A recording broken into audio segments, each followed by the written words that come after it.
All right, so I'm working on this Iron Duke. I got it honed and I got the mains in it and checked the clearances. They're good.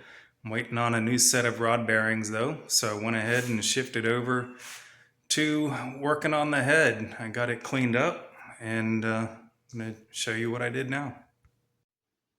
Disassembling the head, and the keepers are extremely stuck.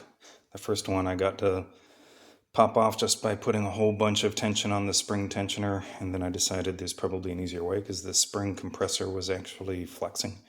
So I've got a big socket, a small like 15 millimeter socket underneath the actual valve head, and set that on there, tap it until it goes from a sharp snap to a boing, and then you know that it's free. So I've got these 3 more to do. So far these valves all came out very easily, so that's a good sign. Sometimes when the valves get completely gunked up, they'll be stuck and you have to heat everything up to kind of melt the gunk to even get the valves out. That's not the case here.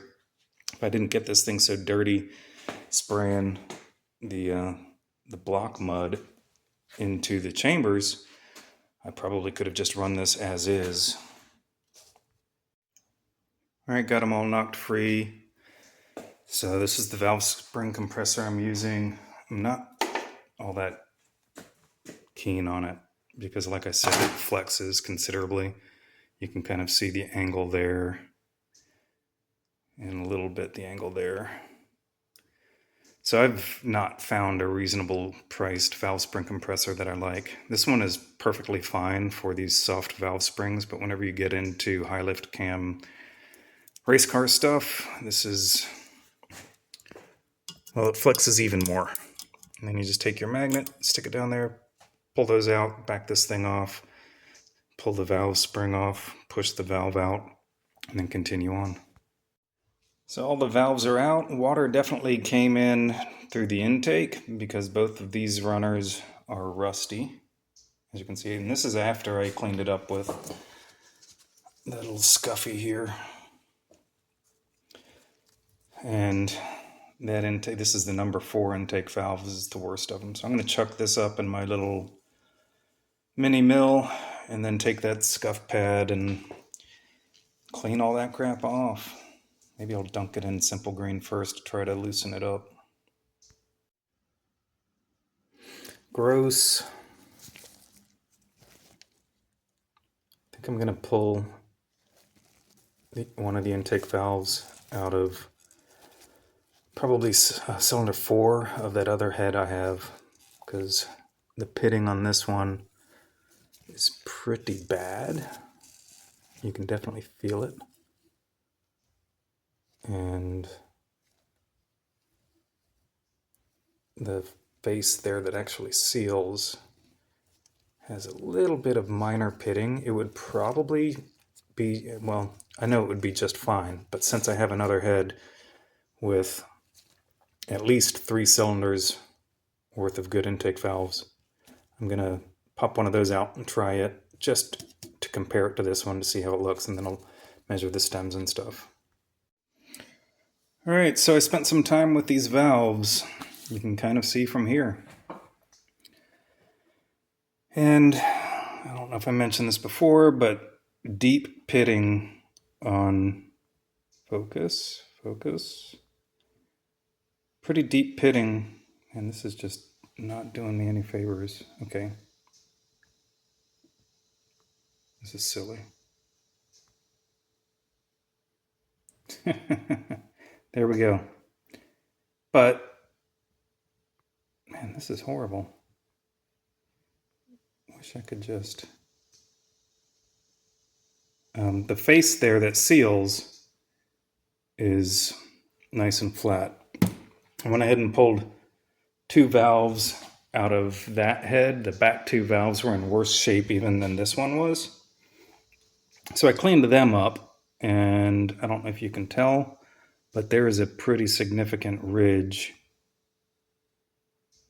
It just will not focus. Try it over here. Try it again. There you go. Pretty significant ridge all the way around on both of them.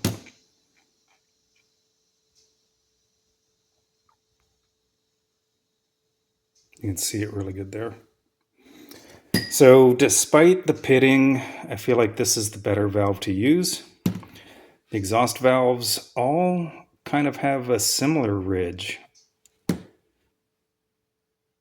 but we will know more when I put them in. I did find my old grinding compound and the old suction cup tool. I didn't spend much time cleaning off the head, so I don't know how well that thing's going to stick, but we'll see what we can do. At this point, I'm pretty much ready to get started on that. I should probably hose this thing down with mineral spirits like I did the block first. And I don't think I want to rinse it with water until after I put the valve grinding compound on the seats. And the deal is you just kind of run that around and then you take a look at the mark left by the grinding compound. You wipe it off, and then the grinding compound acts kind of like a sandpaper, and you can see all the way around if it's been sanding consistently or if there's a warp. And you'll see like a sand mark there that starts and goes around and then ends here, and then you have a gap. Well, that gap's bad. I don't expect to see any of that. And you can also tell on the valve. Where am I? Here we go. You can tell on the valve whenever you do that, it'll go from this shiny finish to kind of a dull sanded finish. And if there's a spot on the valve where it obviously didn't do anything, then you know your valve's warped. But again, I don't expect to have any problems here. There's another way you can do it. I think you can take these and jam them in and actually chuck them to a drill and then like just kind of pull on it and run the drill. Zzz. But this is kind of the gentler way to do it.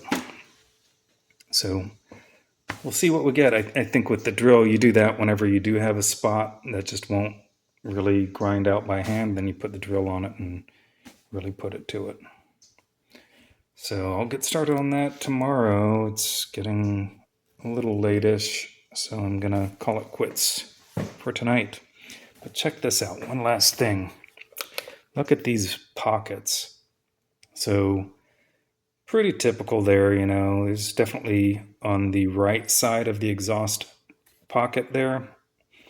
That could be smoothed out and tapered or chamfered and probably benefit a lot. But then these have the EGR port there. So they just put that huge square block, just like blocking 10% of the port versus this, probably more than 10%. But so that would definitely benefit from a whole lot of grinding, which I'm not going to do because I'm far too lazy to try to grind away that much iron. So here's my siphon wand set up. Just got it on Amazon years ago, and it works really well. The tip has a little lock nut there, and the more you tighten it, the less volume of liquid it siphons. The more you loosen it, the more volume you get. So I had that lock nut loose, and it would spray, and then it would stop spraying, and I would tap the end, and it would start spraying again. So I just made an adjustment on it. The thing is really kicking now. And of course, I didn't lock down that lock nut very much, so it's probably going to go back to doing what it was before. But just figured I would show you how well this deal works. Wear nasty clothes when you do this, and a face mask is a good idea.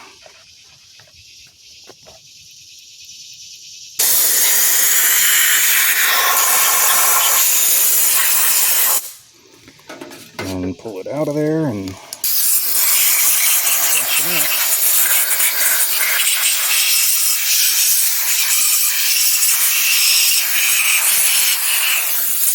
That's basically it. Works great.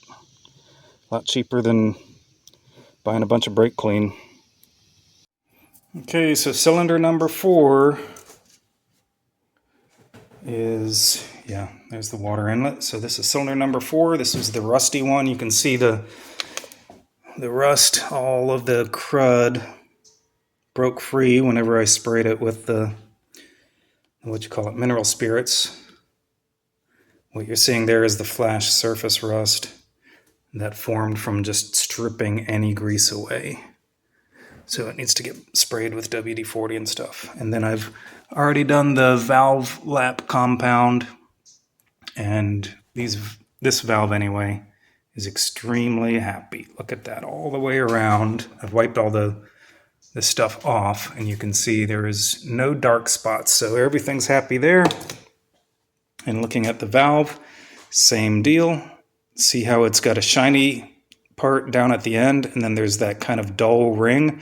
That dull ring is where the valve grinding or compound, valve seating compound, was rubbing it, and it goes all the way around. So this is good. It needs to be cleaned, but it's all going pretty well. So, and then that's the exhaust before, and then I'll bring you back and show you what it looks like after. All right, this is a good example of what to look for. So the exhaust valves are very much different. Over there you can tell that the compound was doing its job. There it is. Over here, it has not done its job yet. Looks like it just barely was scuffing the outside edges. So I'm going to give it some more. The exhaust valve itself looks kind of similar.